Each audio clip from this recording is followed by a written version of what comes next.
Today, Attorney General Kris Mayes' office has secured prison sentences in 3 different cases, all for people who traffic dangerous drugs into our communities. Drugs like fentanyl, cocaine, and methamphetamine.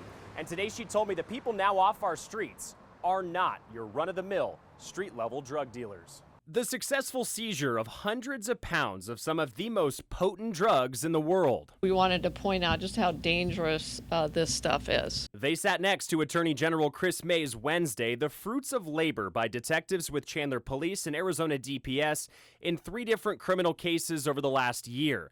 But it's putting these 3 men behind bars that Mayes says sends the strongest message. We will continue to prosecute these cases aggressively, and we will continue working with our law enforcement partners across the state to hold traffickers accountable wherever they are. The most alarming case involved fentanyl. It's a synthetic opioid about 100 times more potent than fentanyl. Prosecutors say Julian Magana sold 10,000 pills to an undercover informant with Chandler Police before showing up days later with another 100,000 pills. Police arrested him, the 6-figure amount of pills in hand, and last week Magana was sentenced to nearly 10 years in prison. A drug strong enough to bring down an elephant is now showing up pressed into pills and sold on the streets of our state.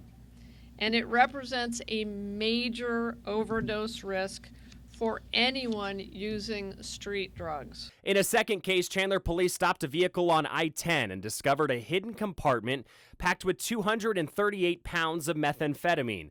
Investigators say the drugs were being moved through Arizona as part of a Mexican trafficking organization. The driver, Brian Fidel Crisoto Cabrera, has received a 7.5-year prison sentence. What the cartels are doing is they're, sending it across in cars, often using American citizens, actually, to do that trafficking.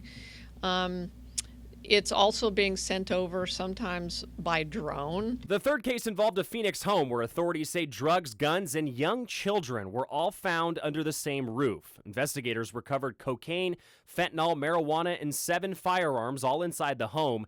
The father, Gilbert Borquez, was sentenced to 9 years in prison. The mother, Erica Acosta, received 2 years of supervised probation. The Attorney General's office says it prosecutes about 80% of the state's major drug trafficking cases and plans to continue targeting operations linked to Mexican cartels. In Phoenix, Sean Rice, 12 News.